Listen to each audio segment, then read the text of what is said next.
Үш бақытым, ең бірінші бақытым халқым менің, соған берем ойымның алтын кенін.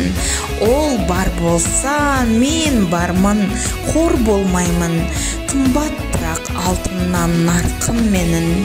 Ал екінші бақытым тілім менің, тас жүректі тіліммен тілім дедім.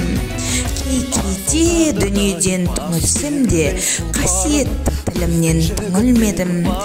Бақытым бар үшінші отан деген, кім мықты десе біреу отан дерем. Оты сөнген жалғанда жан барсың ба, ойланбай-ақ кел дағы отан менен. Мұқағали Мақатаев. Қызғанба, ер жігіттің бағын қызғанба, шығамын десең шың қоздарға.